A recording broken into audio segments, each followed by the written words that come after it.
Assalamualaikum warahmatullahi wabarakatuh. Perkenalkan, nama saya Diah, nomor sari NPM 201100212. Mata kuliah Sejarah Kebudayaan Islam. Di sini saya akan menjawab UTS Sejarah Kebudayaan Islam.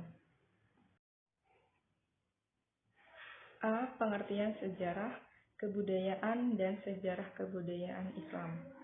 Yang pertama ada sejarah. Pengertian sejarah secara istilah adalah kejadian atau peristiwa. Sejarah adalah suatu ilmu yang mempelajari segala peristiwa atau kejadian yang telah terjadi pada masa lampau. Yang kedua ada kebudayaan. Kebudayaan lahir dan berkembang dalam sistem kehidupan masyarakat. Menurut ilmu antropologi, kebudayaan adalah keseluruhan sistem gagasan tindakan dan hasil karya manusia dalam kehidupan masyarakat yang diperoleh dengan cara belajar. Yang ketiga ada sejarah kebudayaan Islam, merupakan kejadian atau peristiwa masa lampau yang berbentuk hasil karya, rasa, dan cipta orang-orang Islam di masa lalu yang didasarkan kepada sumber nilai-nilai Islam, baik dalam bentuk sosial, budaya, ekonomi, politik, dan tata kehidupan lainnya. B. Pentingnya mempelajari sejarah kebudayaan Islam di Madrasah Ibtidaiyah. Nah, sejarah kebudayaan Islam ini merupakan pembelajaran yang sangat penting bagi siswa Madrasah Ibtidaiyah. Karena mata pelajaran ini merupakan salah satu mata pelajaran yang dapat menanamkan karakter keislaman dalam diri seorang anak itu sendiri. Sejarah kebudayaan Islam juga dapat menerapkan di dalam kehidupan sehari-hari sebagai disiplin ilmu yang mandiri. Contohnya, sejarah menuntut ketekunan dan keahlian orang yang mempelajari dan mengembangkannya. Jadi, mempelajari sejarah kebudayaan Islam sejak dini ini sangatlah penting karena di usia dasarlah mereka harus menumbuhkan karakter dan kebudayaan Islam sehingga tidak salah arah dan mengikuti gaya hidup atau budaya lain pada era globalisasi. Karena kebanyakan kebudayaan Islam sudah mulai pudar seiring berjalannya zaman. Yang kedua, ceritakan secara runtut keadaan bangsa Arab pra-Islam, dakwah Nabi periode Makkah, serta dakwah Nabi periode Madinah. Yang A. Keadaan bangsa Arab pra-Islam. Kehidupan masyarakat Arab pada masa pra-Islam dikenal dengan sebutan zaman jahiliyah. Zaman jahiliyah adalah zaman kebodohan atau kegelapan terhadap kebenaran. Tatanan sosial dan akhlak tidak berjalan semestinya. Yang kuat senantiasa menindas yang lemah. Kaum wanita menjadi sasaran tindak kejahatan dan masih banyak lagi pelanggaran yang terjadi pada masa itu. Kehidupan mereka belum teratur seperti sekarang. Pada waktu itu kehidupan mereka sangat keras. Hidup bersuku-suku dan suka berperang. Masyarakat Arab kehilangan kendali, tidak ada panutan yang menuntut ke arah kebaikan, yang ada hanyalah kehidupan jahiliyah. Perilaku masyarakat senantiasa bertentangan dengan nilai-nilai kebaikan dan tidak ada yang menyembah Allah Subhanahu wa Ta'ala. Menurut mereka, sikap kejujuran adalah suatu keanehan bagi mereka, sedangkan kemunafikan menjadi hal yang biasa, dan perzinaan, minum-minuman, berfoya-foya merupakan suatu kesenangan bagi orang-orang jahiliyah. Selanjutnya yang B, dakwah Nabi periode Mekah. Secara umum, periode dakwah Nabi Muhammad SAW di Mekah dibagi menjadi dua babak, yaitu yang pertama periode sembunyi-sembunyi, berlangsung selama kurang lebih 3-4 tahun. Target dakwah Rasulullah hanya orang-orang terdekatnya, termasuk kerabat dan sahabat beliau. Pada periode ini, mereka yang masuk Islam dinamakan dengan as-sabiqunal awwalun.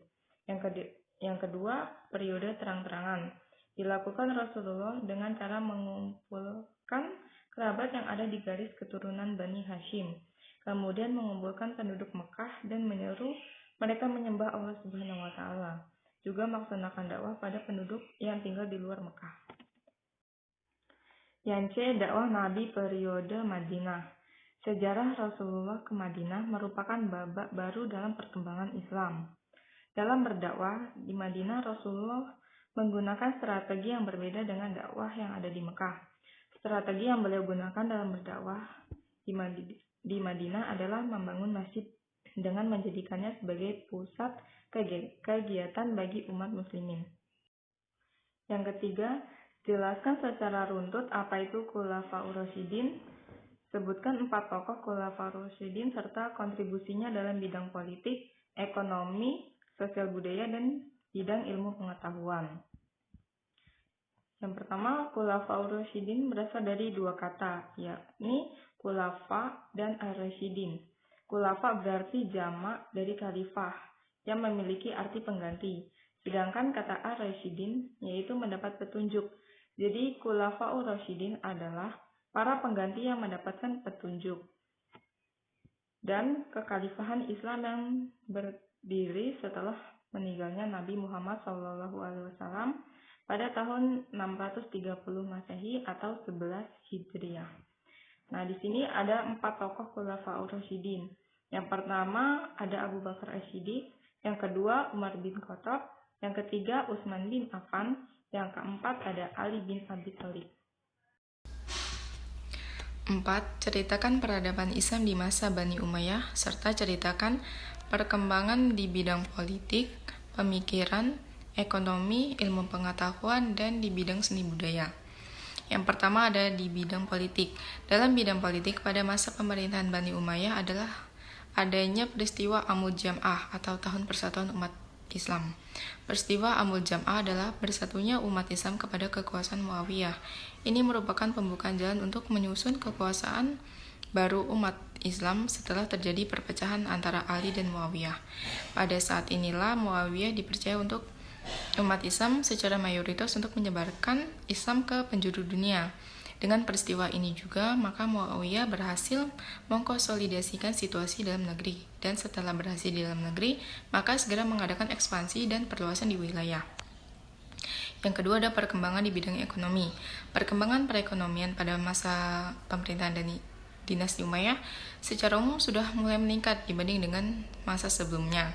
Dan tingkatnya perekonomian yang membawa kepada kemakmuran rakyat pada dinasti ini sebenarnya tidak terlepas dari kebijaksanaan yang dilakukan oleh khalifah di samping dukungan masyarakat terhadap kebijaksanaan tersebut. Yang ketiga ada perkembangan di bidang ilmu pengetahuan. Perkembangan pesat saat itu meliputi ilmu-ilmu agama, bahasa, sejarah, geografi, filsafat, astronomi, matematika, fisika, dan ilmu pengetahuan alam lainnya. Yang keempat ada 5.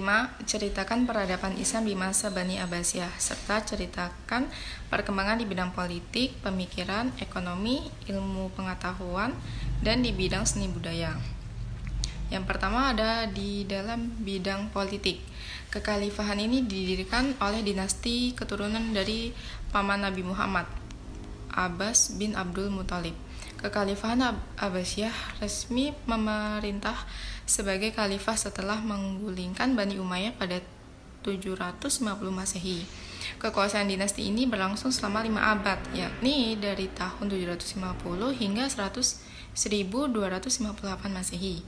Selama masa pemerintahannya, kekhalifahan Abbasiyah menerapkan pola pemerintahan yang berbeda-beda sesuai perubahan politik, sosial, dan budaya.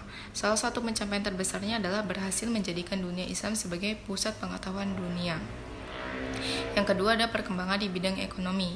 Pada masa pemerintahan Daulah Abbasiyah juga, sistem perekonomian pun dibangun dengan menggunakan sistem perekonomian perdagangan, industri, dan pertanian. Perindustrian khalifah menganjurkan untuk beramai-ramai membangun berbagai industri sehingga terkenalah beberapa kota dan industri-industrinya. Terus yang ketiga ada perkembangan di bidang ilmu pengetahuan. Perkembangan ilmu pengetahuan pada masa Bani Abbasiyah, umat Islam mencapai puncak kejayaannya di berbagai bidang. Ini terjadi karena perhatian yang besar dari 6. Ceritakan peradaban Islam di masa Bani Spanyol serta ceritakan perkembangan di bidang politik, ekonomi, pemikiran, ilmu pengetahuan, dan seni budaya. Secara singkat, Islam pertama kali masuk ke Spanyol pada tahun 701 Masehi melalui jalur Afrika Utara. Spanyol sebelum kedatangan Islam dikenal dengan nama Liberia atau Hispania, kemudian disebut Andalusia. Ketika negeri subur itu dikuasai bangsa Vandal. Dari perkataan Vandal inilah orang Arab menyebutnya Andalusia, bahwa Spanyol merupakan tempat yang paling utama bagi Eropa dalam penyerapan ilmu pengetahuan yang dikembangkan umat Islam di sana serta peradabannya, baik dalam hubungan politik, sosial, maupun ekonomi, dan peradaban antara negara.